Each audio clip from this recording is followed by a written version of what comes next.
Hi, so I am a college instructor. I've been teaching classes for undergraduates and graduates since 2011, and many of those classes have been online. I teach on ground and online classes. I've taught grad student classes online. I've taught statistics online, a ton of different general psychology classes. And one thing I run into time and time again is that people who don't have experience in online classes assume that it's a lot easier and that it's less legitimate than classes that are not online. Some people base this on actual experience of having taken online classes before, where they felt like it was just a reading, a little short module, and then a quiz, and that there wasn't much interaction with the instructor, and it was just kind of rote and easy to look up answers online, and just didn't feel like a real class to people.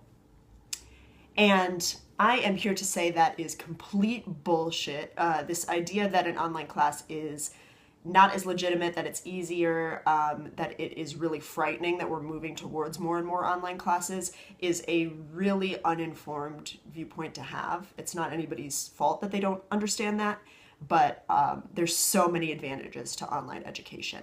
And the biggest one is that it is a more level playing field for a ton of different kinds of students.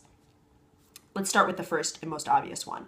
When you're online, you can go to class and complete course assignments and course content, even if you have mobility issues of any kind. So if you have a physical disability, you can still get to class because it's in your home. If you have chronic fatigue, you don't have to worry about a flare-up because you can at least access the class from home. If you have children and elder care responsibilities and work responsibilities that mean that your ability to travel is limited, you can still access the class. And if you live in an area that is remote or you just have trouble accessing a lot of schools, you can still take an online class. So it really democratizes education for people with physical disabilities or lack of access physically to a space. Another great thing about online classrooms is that they are way more egalitarian in terms of race, gender to an extent, sexual orientation, and a lot of other prejudices, especially visual prejudices. In my classrooms, my students can't see each other's races unless a student chooses to make an avatar for themselves that has their picture, which means that if you are a Black student, if you are a student who's visibly trans or visibly physically disabled, and you know that's going to affect how people treat you, you can choose to not have that be a factor. And instructors have biases.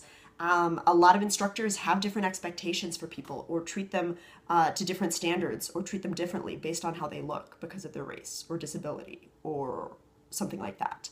So in an online format, especially one where there aren't video lectures, students can be protected from prejudices of that kind. The final thing is that online classrooms are way more accessible to people with cognitive and mental health related disabilities. If you have social anxiety, sitting in a classroom can be really draining and you might never get participation points that you need to pass or succeed because you are too paralyzed to speak up. But if your class has an online forum, you can feel empowered to think about what you want to say, type up a careful response, and share it with the class. If you have autism or a sensory issue, being in a classroom sitting for hours under bright fluorescent lights can be really painful, and it can be hard to filter out sounds and focus and contribute to a discussion.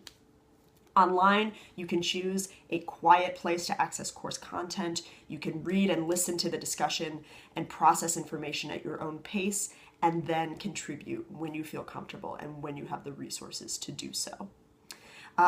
This is true for all kinds of different disabilities. If you process information slowly, that's a leveled playing field in an online classroom. If you have days where you just cannot function because of depression or a manic episode of bipolar or something like that, you can take that day off in a lot of online classrooms. Online classrooms are a wave of the future, not just because they are easier for some people to access, but because they are accessible when the average classroom is not accessible. And that is revolutionary. It's so vital. Way more students, period, and a greater variety of types of people have access to classrooms now that they can access it from their own home, move at their own pace, choose how they want to present themselves, and take their time forming responses and participating. Participation is way higher in these classes for me from a way more diverse group of people. And the classes are enriched because we have such a huge breadth of experiences and types of people at the table. So that's just something I want you to keep in mind when you think about online classrooms. Disabled people can get there. People who have fatigue or mental health symptoms can get there. People who have trouble participating in conventional classrooms can participate. And a diverse classroom is a more educational classroom with more perspectives. And that's good for all of us.